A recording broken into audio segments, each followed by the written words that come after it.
just to give it getting less.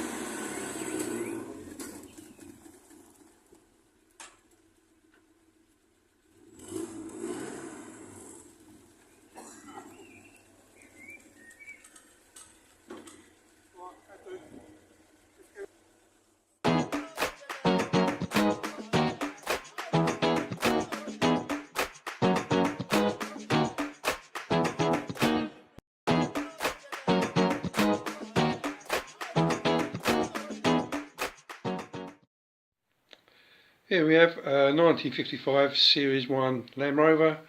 It's a petrol engine. This is day one of the rebuild. All I'm doing really is just having a quick look around at it, just to see what I need to buy, what needs to be refurbished and replaced. This is how it comes to me. It's a sort of a rolling chassis. The other bits are here. As you can see, it all just comes in a big pile of boxes and bits and loads of stuff in there. I think it's all there. We've got the bulkhead, you see there. The bulkhead actually looks in really good condition. It's been welded down the bottom, but overall I think it's actually okay. So that'll obviously be clean, painted and refurbished and put back together. The other parts, like the tray and the wings, are outside at the moment, so we'll take some pictures of them later on and put them on there. So going through the chassis at the moment, what we've got, start on this corner here. What I've done really, I just want to take a few things apart so I know what I need to order. There's nothing worse than sort of waiting to do something and you wait for some parts to come. So the brake shoes are actually okay. The wheel cylinder was seized. I had a bit of trouble getting it all off. So obviously we'll put new brake shoes in there, new cylinders. The hydraulics, I'm going to change all the pipes, because as you can see they're just sort of not too bad there, but there's big cable ties hanging them, tying them on. Go to the front, where the front brake pipe goes. I don't know if you can see on this angle there, but they're quite rusty, so I think the best bet is just to take them all off and start again. So working from the back corner again, I'm just in the middle of taking the spring out. This bolt there's giving me a bit of a headache, so I'm sure I will. If not, I'll just cut it off and get a new bolt. All the bushes in here, they're all gone. Bushes in the leaves, they've gone. The leaves itself, they do look a bit sorry for themselves, but what I should probably do is just take them apart, clean them, grease them up and put them back. The reason for that is just finance really, because it's going to cost me about £1,000 to do all four. So I think the best thing to do is just have a go at doing them first and see how the Land Rover sits with all the body and that back on. So again in the corner here, the U-bolts, they decided not to come out, and so they actually snapped. So I just took a grinder to them and got them off. So obviously new U-bolts, exactly the same the other side. Going down the chassis, I think these, I'm not really don't know much about Land Rovers really, but I'm pretty sure these are not standard. These have actually been welded on. One of these is out as well. Yeah, this outrigger here for the bulkhead, it's not original apparently. When the bulkhead goes back on, there's a massive great big gap there, so I'm going to have to start measuring it up to see what's wrong with it. So I'll probably cut them off and put some new ones on. The rest of it's okay. All the engine mounts are there still. The front is probably exactly the same as the back. I'll have to do the shackles with the bearings and bushes and have a quick look at them. But this is actually 1955. It's only one owner. One previous owner, and it's still in the family at the moment. So the chassis, I can't actually see any welding being done on it. I've been over with sort of a hammer and given it a bit of a clear here and there, but I can't really see too much. But I think all the parts are here, apart from I think the doors. I've still got to get the doors yet that come with it. So the plan really is just to basically get it back together, so give it a good clean, paint it. But obviously I will deal with the brakes, they would be all brand new. The hydraulics would be brand new, obviously slave master cylinders. And then as I go through it, I'll just probably pull the half shafts out just to see what condition go in, and the bearings, and if they seem okay I'll probably put them back in again. And the same for the front. I'll just take them apart initially, have a look at them, and if they're okay I'll put them back together again. The other thing I was going to do is try and move the battery. I think, maybe I'm wrong, but I think this is where the battery goes in the front here. And I just definitely want to move it, so I'm not really sure where to move it, so I'll get the engine and gearbox in, so maybe we'll do that afterwards. So this is it, this is day one. This is as far as I've got. Well, it's not very far at all really, but just managed to get the brake drum off. We'll get the leaf spring will be out in a minute, and then we'll go from there. But I've got a list of all the parts so far, and unfortunately this is going bigger and bigger and bigger, so there we go.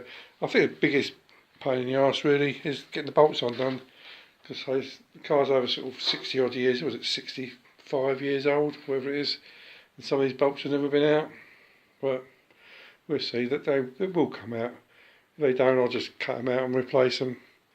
But I'll need to run a tape measure over it as well, because I'm sure there's some bits on there that have been welded afterwards. And I think these bits here for the tub at the back, that's what we call it, a tub. I'm sure there's another one that goes on there, and that looks like it's been welded. So it's time to put these bushes in. What I've done, I made a little adapter, or I don't know if you can see it there, to go over the bush, so when you push the bush in, it just pushes the outer part in, not on the inner part. So I see a little tiny little recess in there. So that goes on first. Then we've got just a little spacer part, and obviously the nut.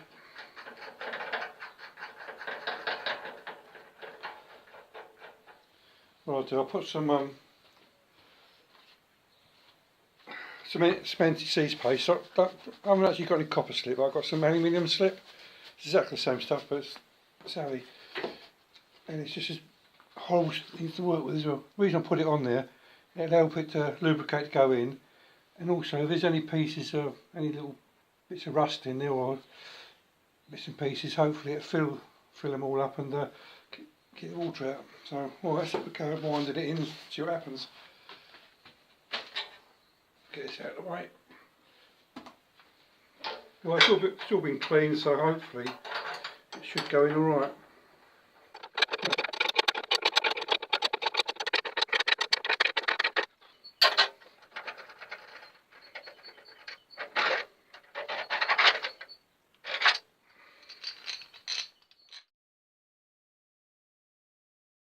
This has all been boxed in there, and the caps are all boxed in. What else we got on here? Yeah, like I say, I've just been going round it, and started off with a wire wheel on a grinder, but it keeps catching and throwing me around. But this one, this paint stripping wheel, seems to be working really well. So I've got the worst of it off. I just need to, like I say, I've ordered some more up, so hopefully they come in the next couple of days, so I can finish it all off. The chassis is actually really good. I haven't really found anything wrong with it. The only thing I have found, I haven't found anything wrong, this outrigger, if that's what you call them, outriggers, obviously it's been welded on over the top, because you can see the welds there, welds on the top there, but also on the bottom it's not flush. I can feel under there's some sort of welds under there, but what I need to do is grind that right off, because it looks crap. Grind it right off flush, clean it all out, see what's there, and see if I can run a nice bead of weld underneath it and that seal it all up. Because what will happen now is, if it's not sealed, the capillary traction, what actually happen is it suck all the water in there and start rusting from the inside out. So instead of having a little patch there that's rusty, you're going to have a massive great big patch that's rusty. So that's that. I think that's okay. The only hole I did find, let's have a quick look, I don't know if you can see it from there, is down the bottom of that, the middle chassis, the middle, I don't know what you call it there, whatever this bit's called. There's a big hole, what's that big hole? There's a hole there, and all I've done then, I've cut it out, cut it right up to about here somewhere, put a nice new piece of plate in and welded it back up. Right, springs are pretty much done. I'm just waiting for the bushes to turn up for these. I made a tool up, so they're actually quite easy to put in. So the plan is, what I'd normally do, I don't know if you can see it from there, see where the leaf spring is there. little gap. I want to get some little fox wedges in, bang one in either side just to open up just a cut off there, clean it all up in there, then the new bushes will just slide in. I might have to push them in a little bit, a little pusher, but they'll all go in. At the moment what I'm doing is just disassembling. I've got the, let's have a look, a new dowel pin to go in here. It goes in that way, that way. What else we've got to do? Oh, the spaces, I just assembling, I don't know if you can see it, it's upside down. These spaces in here, they've all been renewed, which are these. I actually brought a piece of tube. I just cut them down to the side and machined them on my little lathe. Just give them a quick coat of paint, which the paint already had. Obviously they go in, sort of, in there like that. So that's another sort of thing I need to get done. Right, the axle, I've actually cleaned it all down and painted it all. Turn it around. Actually looks quite nice now. It don't look quite so nice in this angle, but really not. Needs another coat yet, but I'll do that when it's in. I want to say the wheel cylinders that go on here. I don't think it's going to focus. Come on, in your own time. I'll have to do it out of focus. And I've got new wheel cylinders coming, new brakes, new springs. This adjuster, I don't know if you can see it, it's all worn and floppy, so I've got a pair of them. I only worked out about £5, something ridiculous. So I'm not going to touch the axle as such. There is quite a bit of a play. Probably too much really, but I think I'll be opening a can of worms if I open that up. But like I say, at a later date, if we decide we need to take it apart, we can take it apart. As you can see, the chassis is all painted now. I did have to give it 2 coats, well, partly to protect it and partly because I missed a few bits and pieces. You can see the axle's in, the brake pipes are all done, all connected up. I had to make all new brake pipes. The brakes themselves got new wheel cylinders, new brake shoes. The damper's just hanging there at the moment. I'm just waiting to fit it. These bits here is where the straps go. I'm just waiting for some paint to dry on the clamps that hold the straps on. A quick walk around and see the brake pipes are done there. And that's got a little kink in that little bend there. And that pipe there, I'm going to straighten that up, but I'll do that later on. I was going to do it the other day, but the paint was still wet. As you can see, the other side's done completely. Going back over to here again, see the springs in, all the hoses all connected up there. As you can see there, the nuts are actually left loose because I'm just waiting to get the tub on the back. As soon as the tub's back on, we've got a bit more weight on it, and then I can sort of nip them up.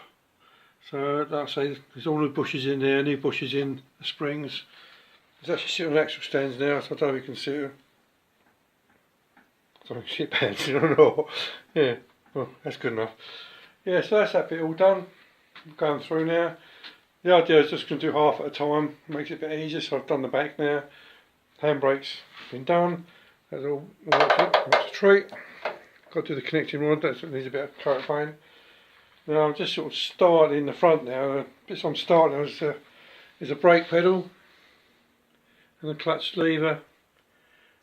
As you can see the state of them, they're completely rusty, so I've got to refurbish all them, and in here there's a couple of bushes missing. I've got to make some new bushes up. I don't know if you can see there, it's all split. So there's quite a bit of work to do on this, so what I'll probably do, I'll probably concentrate on the clutch lever, brake lever, just get them all reconditioned.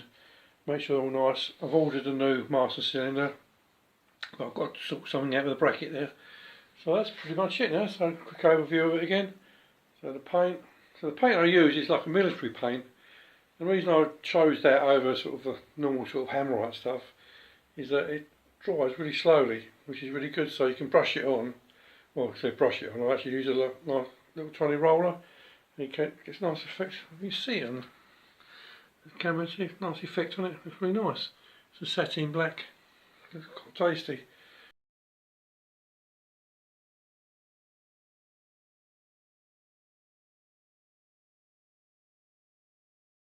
It's completely bolted on now, as you can see. Right across here. I've actually used 10mm bolts rather than 3/8 UNF. Like I said before, I've got a good deal from Screwfix, so I'm not too fussed about being metric where the imperial should be. So I'll go from there. So that's all done now. It's all bolted down, and the front. the back part there. I obviously left it because I had to weld these two tabs on, but they're all painted now. So I managed to get hold of a Series 2 master cylinder, which is this one here. It's a cheap and cheerful Chinese one, obviously no name on it whatsoever, so but it looks okay. We can't even see it anyway when it's bolted on. But what it did have is this push rod in there. I managed to sort of take it out and put the original Landrover one back in. The reason I wanted it really is because of the end. So that's all done there. And this is a bit of one of the adjusters, which I haven't actually cleaned up or painted yet. That's for the I think that's for the brake pedal.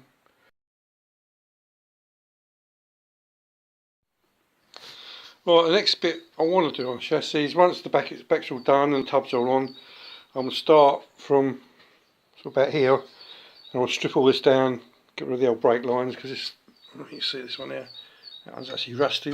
There's two different types of brake line they've used here. One's a steel one and one's like a copper. So I'm going to replace them all with new because we've got a roll of it, so it'll be quickly done. So the plan really in the front is really to do the chassis, paint it all up as much as I can. I don't really want to address the axle too much at the moment because obviously that's going to be a bit costly, because obviously we've got to do all the swivel joints that were rusty. I can do them afterwards, it's not a problem.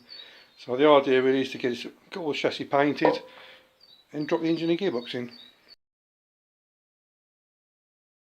As you can see, the Landrover's been painted in the front, all the chassis is all nicely painted now. It's had 2 coats. The paint I use is a military paint. The reason I use it rather than this Hammerite is that it's easy to brush on and roll on. I use a little roller, you can see it gives a really nice finish. And also the best thing about it as well, you can actually overpaint it. With the Hammerite, once it's brushed on, you can't brush it back again. And also it's very slow drying, so you can actually sort of go over it a few times and it doesn't mess the finish up. I've started putting bits and pieces back together on the chassis. As you can see, we need to wipe that off a little bit, but that's one of the bushes I've actually pushed back in there. It's a brand new bush there. That side there had the original 2-piece one, so there's like 2 bushes in there. Now I've changed it over for the 1-piece one. And again on this side, which I've decided to wipe a bit anti-seize grease off. That one's in there, so ready to go back on. So back on, it's actually in there. The front springs, I've actually taken both of them completely apart. I've cleaned them all up, wire wheeled them and flat wheeled them and all sorts of stuff. And in between the leaves, I don't know if you can see it or not there, I've put anti-seize grease as well. That's the aluminium type rather than the copper slip, only because I had it. So to get the springs apart was a bit of a pain because these tabs here, I haven't got any oxyceptin, so I just do it cold. So I just put a chisel on there, bent them up either way, and managed to get them apart. And they actually went back together alright. So I'm not sure how many times you can do that before they snap off, but they're actually fine at the moment. Obviously the front of the springs up here, I've had new bushes in there. If I had new bushes, I'll put new bushes in there. These little spaces in there, I had to get some tube because they're all rusty. I've replaced them with 10mm bolts rather than UNF bolts, or 3/8 UNF bolts. So as you can see, they're quite nice now. They're just ready to go back in. Obviously they can go on there with the shackles. I had to buy one more shackle because one of the shackles had the threads was actually seized in it. I also sort of messed about trying to take it all out, but it was about £4.50, so ridiculous. So I bought one of the shackles, so they go back in tomorrow. These holes here, I think these are for the bulkhead. They look a bit rusty, but I'll give them a good clean out. Obviously top shock mount, it's all ready to go. Oh, that's fell over there. Steering relay, I didn't really do a great deal with that because I've been watching a lot of YouTube videos and they're a bit of a pain in the arse to get out. And there's no sort of game with them anyway, so the only thing I did do there, I just plate this holding in plate there. The original one was all rusty, so I cut it right across there, ground it all back and welded a new one in there, and that sort of comes with some nice new, again, metric bolts. What else we got around here? Oh yeah, the master cylinder that I had a lot of problems with in the past. I've actually fitted it now. You can see I've got the other pipe to go in there for the reservoir, but these coppers are all done there. Master cylinder's all bolted in there. I had to weld in a plate in there and with a hole in some studs. So that's on another video anyway. But so that braking system's all done up right up to this connector block now. The next thing to do now is run the brake pipes from here on top of the chassis, curl it round for the brake pipes there, and the same on the other side, but it has to go across the cross member. And so on. This little grommet there is basically for the wiring loom. I'm pretty convinced that's where the wiring loom goes. I've actually threaded this right way through the chassis, right to the back, and it comes out through another grommet. So that's all ready for the wiring loom when we come to go. The other parts I've done here, or getting ready now, is for the brake pedal, or the clutch pedal, brake pedal, and the little, they call it, everything's called a relay on these things. The clutch relay goes in there, and obviously the connecting rod goes onto here. I've cleaned all these out. I've got to clean them up again to put some paint on them, but there's a grease nipple on there now. So that's all ready to go back together. I've painted the pedals again, so that should look nice. So what else we got? There's nothing else. Oh, the handbrake. Again, that's all connected up now. I'm just getting ready to put the front axle back together. I've done part of it. I've done, I think it's the, must be the near side. That's the off side. We start off with the half shaft. The UJs in the half shaft's actually fine, so I'm not going to touch those. Obviously the bearing I've had to change. I had a bit of trouble getting the main bearing off, or the inner race, so what I had to do, I tried pulling it off and it wouldn't have it, so what I did, that you can see on here now, oh, the camera's gone here, I had to grind it off. I put like an X shape in it, X cut in it, so what I did, I put an X sort of down there and down there, and on the opposite side, and just split it open. Then I managed to get my puller behind the retainer, and pull it off. To get it back on, all I did really with the inner race, I used a bit of indirect heat. I've got a heat gun somewhere, hiding there, so I don't know where it is, I have to put it away. I heated it up, and I just slid it over, and it just went in there nicely. The retaining sleeve was a different matter. What I've done, I got a propane torch, and I heated it up till it went to light straw, the colour. You can see it's still light straw now, and that slips straight over nicely. It's a nice snug fit, so that's the half shaft actually done. The swivel, that's ready to go back in. All I've got to do now is just clean that face up. I put the bearing in. That went into a lovely one. Went in a treat actually. What I did, I put the actual swivel, whole swivel in the oven. I left it in there for half an hour, and the bearing itself, I put it in the fridge, or the freezer rather, overnight. And when I put them out, it just fell straight in, so that's no problem. Exactly the same with the top bush and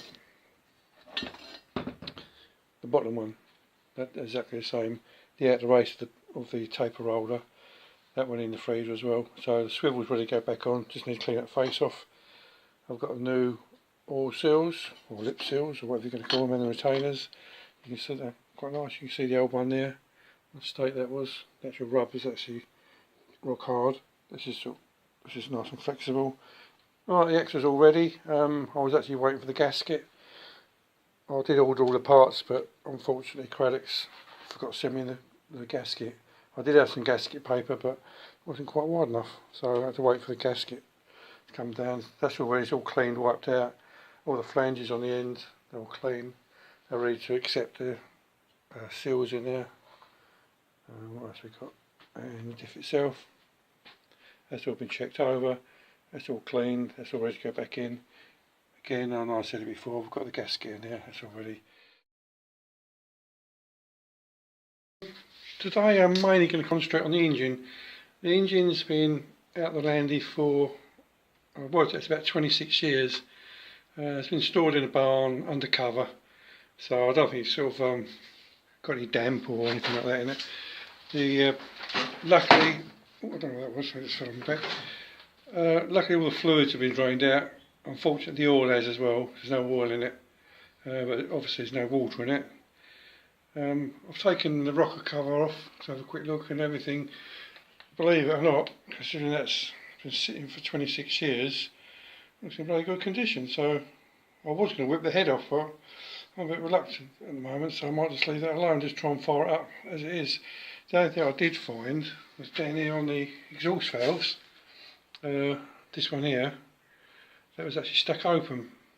What I did, I give it a little tiny tap, and it was the smallest of small taps. It just sprung back again. So I think it might be okay. What I've done, I've actually backed off all these valves here at the moment, and the bores themselves, I filled them up with ATF, automatic transmission fluid.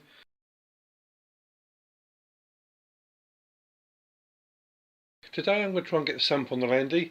The reason it's taken quite a while is just for silly reasons really. The main reason is where the Landy is at the moment, to get under the front of the Landy after opening the garage door and lay across it, but it's been raining hard for the last sort of week or so. So I've got a little break in the weather now, so I'm going to quickly get under there and get the sump on. I had a couple of issues with the sump, apart from it being full of muck and slurry and all sludge. It's all nice and clean now. Is these two bolts here. The rest of them studs, that's 5/16 BSF studs, apart from this one and that one. I looked in the catalogue and it does actually call up for width of stud bolts.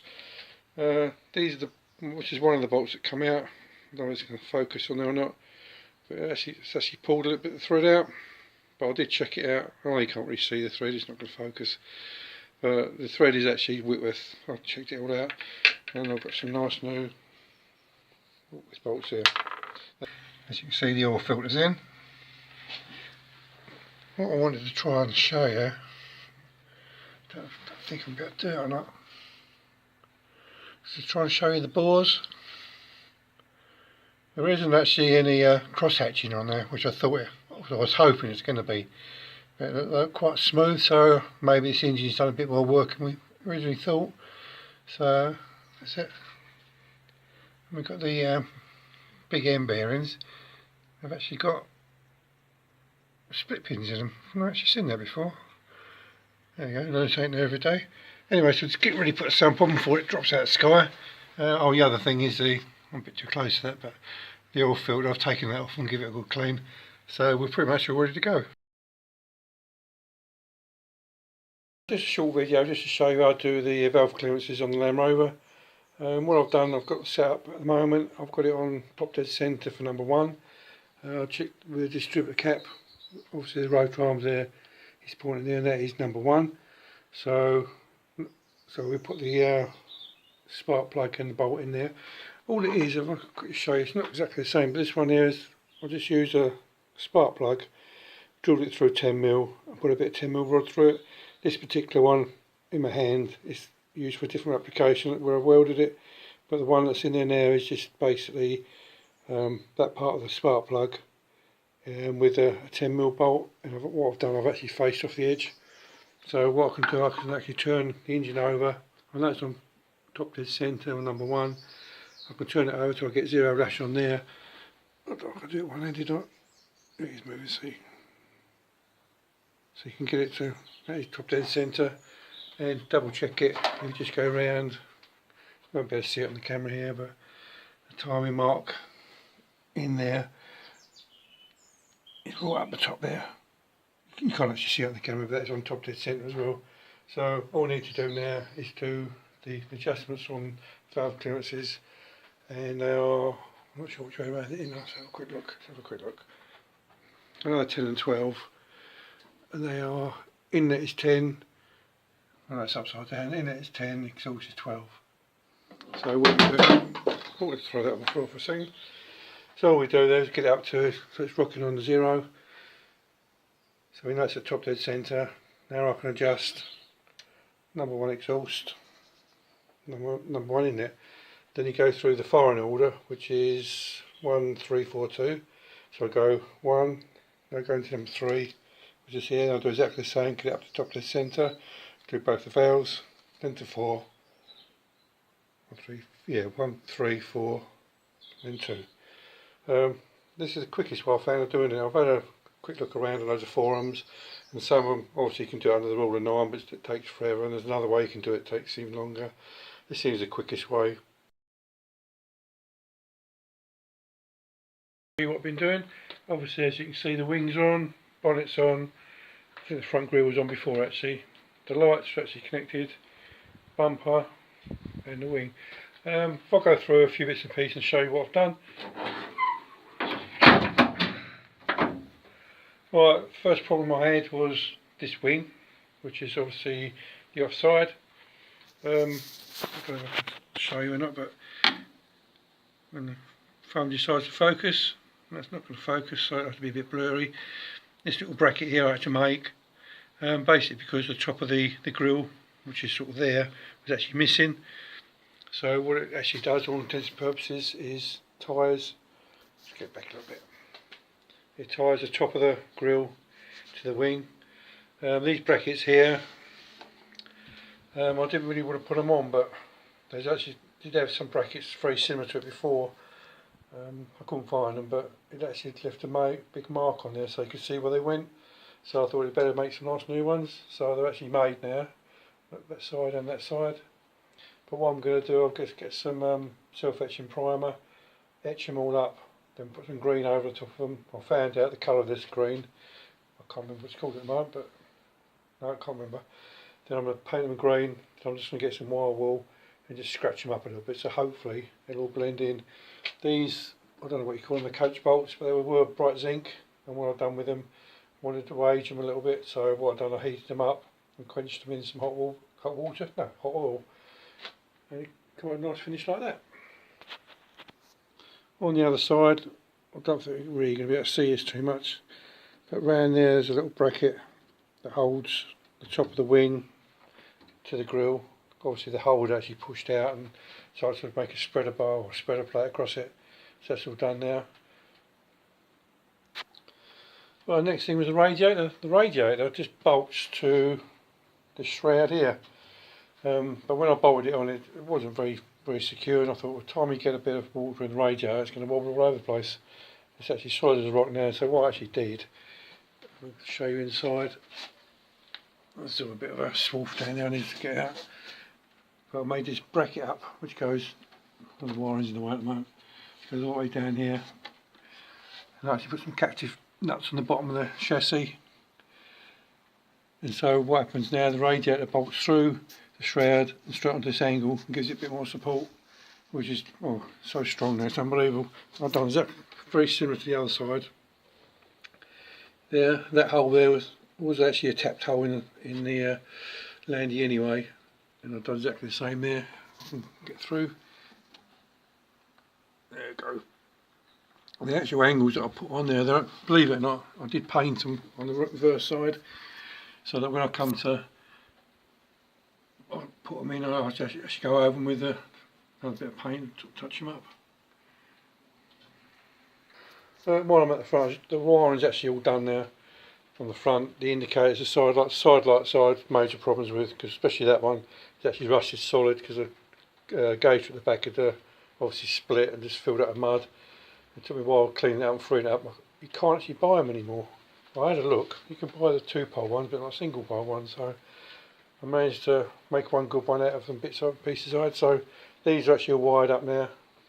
Headlights are in, I've just ordered some new bulbs. The only thing I wasn't sure about the headlights, I've got the wiring here, is which one's dip and which one's full. I can't really tell by looking inside the headlight, so that's why I've left these ones out at the moment. That's just a spare wire, that one. So we've got dip and main beam coming from the dashboard, and these are the offside headlamps, these are the near sides. So when I get a bit closer I can work out what's what. Right, the offside front wing at the bottom did actually have a repair already made to it, which was, I can get it into focus, which was this piece of plate here. Because obviously it's gone rusty on the back, and obviously the bottom of the wing wasn't actually fixed to the bulkhead. So what I've done, I can just pause it.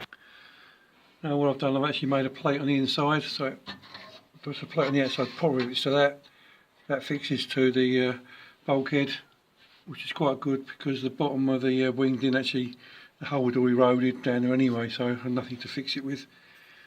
Obviously that's all bolted in now. Again to the top one, that was a massive great big elongated hole. I'm not convinced that there was actually ever bolted on, because I like to elongate the holes quite a bit, so there's a nice stainless steel spreader plate over that one. So that's all nicely in there. I will sort of seal in with some sort of sealer later on, I'm not sure what. Right, the near side wing, it's not going to focus, this is. I managed to get 3 of the 4 bolts drilled out and tapped. And the one I couldn't get out was that one there. The captive nut, all it's doing is spinning round and round. So what I've done, I've drilled and slotted another one just above it. It's got a captive nut in the bulkhead now, so they're all in there nicely now. Almost finished Landrover Series 1. It does actually start and run now really nicely. What I've got left to do on the front is do the steering. I've got to set the arm up, which is down there, where it goes from the steering box to the steering relay. Everything else under here is all done. What else we got down here?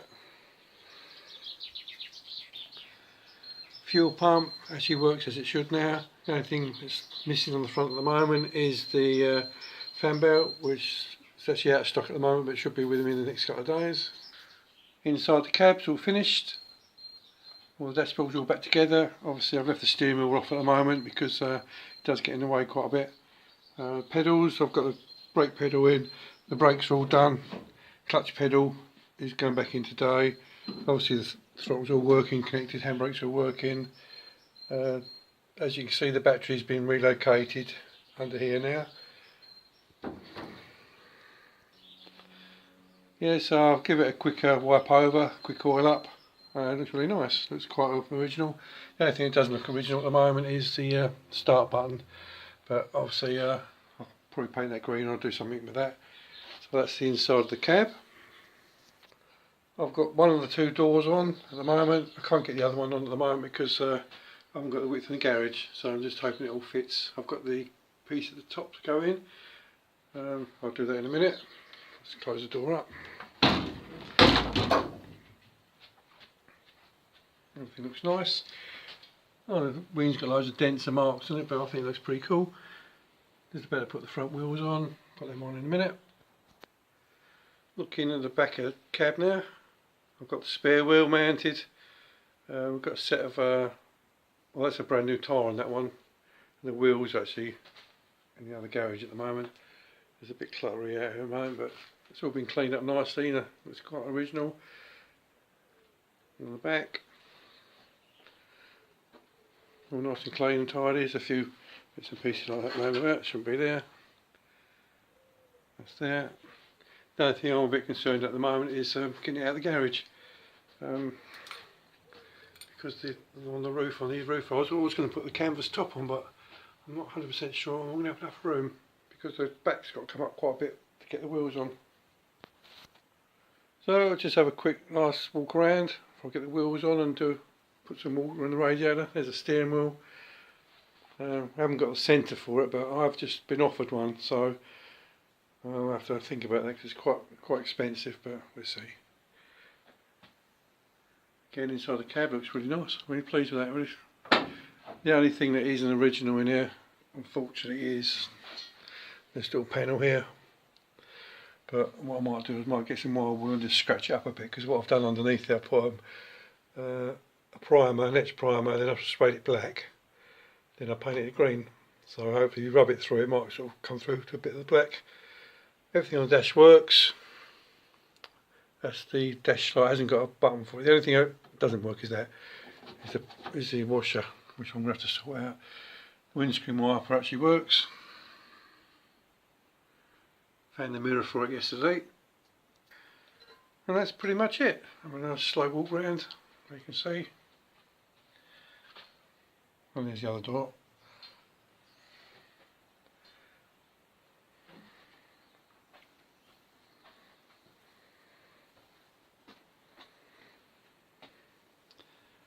Yeah, they've got these brackets on here. We were actually on it when we got it. They don't look that much out of place really, but they might have to have a little bit of a rough up, just get a bit of wire all over them to. Again, I'll put some primer underneath it, so hopefully as you rub through it, it comes through to the primer. All the electrics works now, apart from that one. I thought I'd put the near side door on.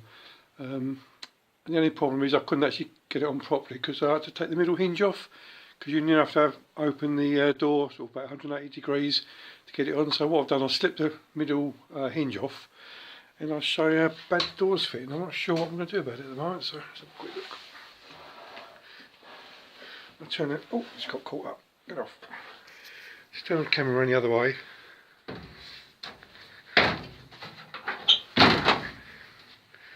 That's the sort of fitting I've got at the moment. I think I've done the other and down here like.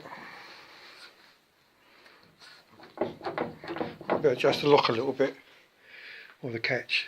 I think this top bit is not too bad, because I think the other side I just bent it.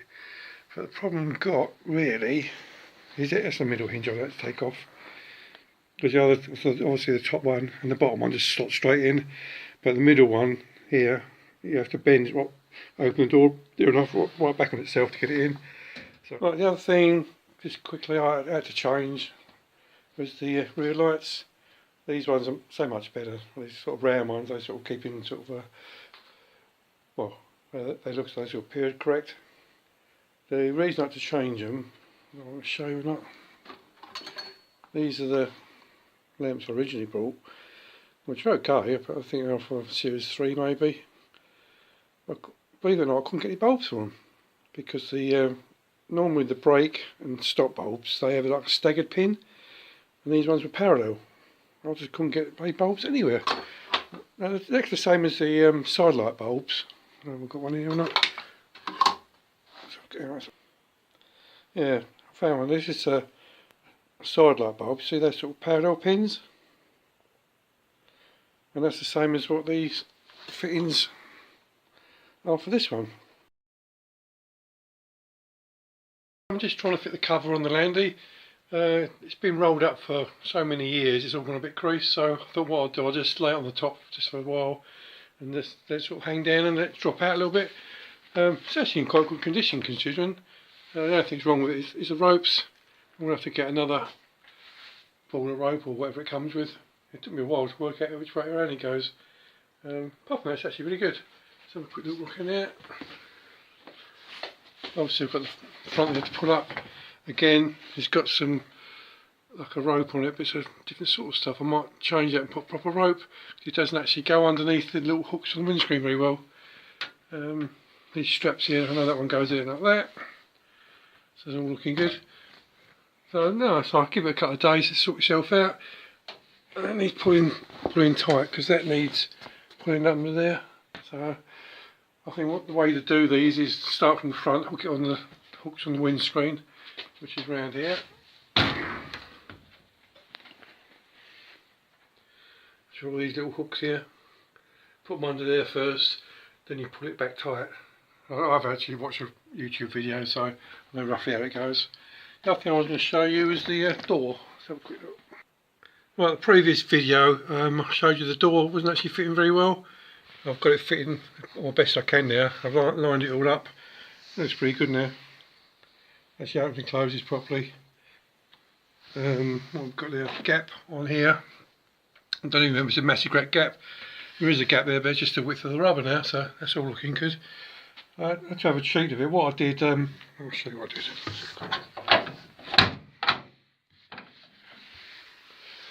This top rail, I took that out, I did it on both sides, and then what I wanted to do is get the windscreen to come back a bit more this way towards me.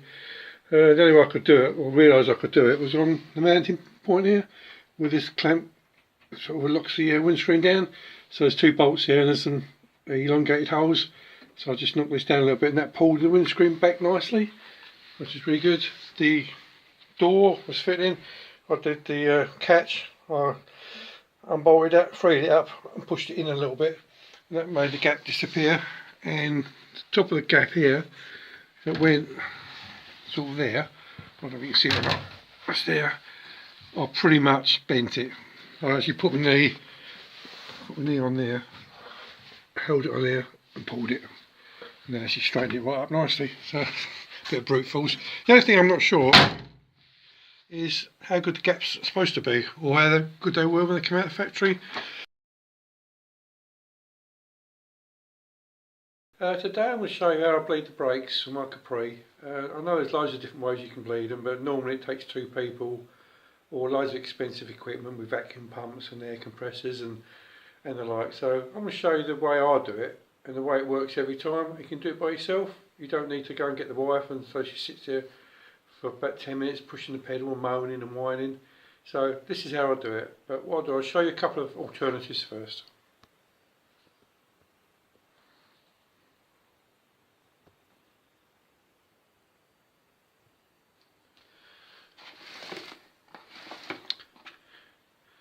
Firstly is the vacuum pump, which I brought from Fleabay ages ago. It's okay, but it doesn't really work.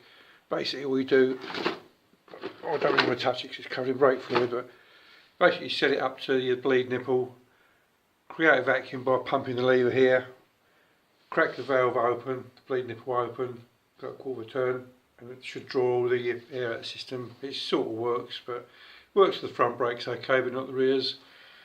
The other one you might be familiar with is this one, which is the brake, is a tube, and in the bottom there somewhere, I don't know if you see on the camera, there's a little tiny split. But then again, you still need two people to do it. This normally goes into a jar with some fluid, and then again you still got to get somebody in the driver's side to press the brake pedal while you sort of release the bleed nipple. So that's okay, but I'm by myself, so I'll show you how I do it. Right, this is a setup I've got. It's quite simple and straightforward. All you need is a bit of clear plastic tube. It doesn't have to have a non-return valve in it or a split. It needs to be quite a nice push fit onto your bleed nipple, which is there. Obviously I've got the spanner on that's ready and waiting. The pipe goes into a little container, which I've used a bottle, but the pipe, the tube that goes through, I've actually put some cable ties there and underneath. I put a cable tie around there with a little loop on it so I can hold the bottle. The tube goes into the bottle, just near to the bottom, and I fill it up with a little bit of brake fluid. That little piece in there, you can see it's just a connector because the tube eye wasn't long enough. Now, the way you bleed the brakes is the normal stuff is you go from the furthest wheel cylinder away from the master cylinder, which in this case is the passenger rear. Then you go to the driver's rear, then the passenger front, and then the driver's front. I've done the back. I thought I'd do a video on the front one because it's quite hard to see at the back because I've got loads of wheelie bars and that in the way, but I'll show you how it works. So I've topped up the master cylinder, that's all nice and full up. So all you need to do is crack the bleed nipple quarter of a turn. Don't do it anymore because the air will come into it. So you just crack it, quarter of a turn. Oh, I can get my hand on it. That's all you need, quarter of a turn. So the idea is when you push, you have to push the brake pedal down very slowly and up. Do about 3 or 4 times. Probably won't need many times because obviously this one's actually been bled. So what you'll see is that initially when I put the pedal down, you'll see some brake fluid coming out of the pipe there, coming up. And when I let it go, it come back in and it starts drawing up from here. But what it does, it actually draws up brake fluid rather than air. So it's a simple, easy way of working, but it does work every time. So the whole system's pretty much done now. There might be a little bit of air in the front, but I'll pump it a few times and we'll see how we get on. And don't forget, when you pump it, you can get out of the car and come round and have a look. So, you know, it's no dramas. It's ever so easy, ever so simple, and all it costs you is an old bottle, plastic clear bottle, and a piece of tube. That's it. Well, let's go and try it out.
Well, that's it. I've done it about 4 times, and you can see it's pretty.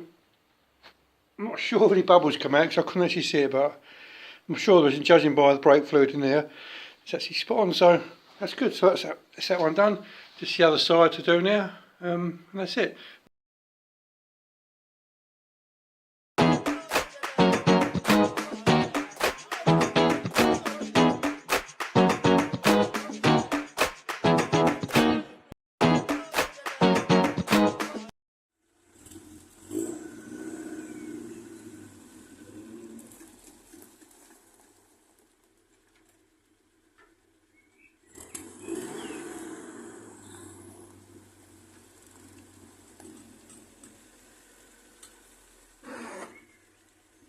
Seems to give it getting less.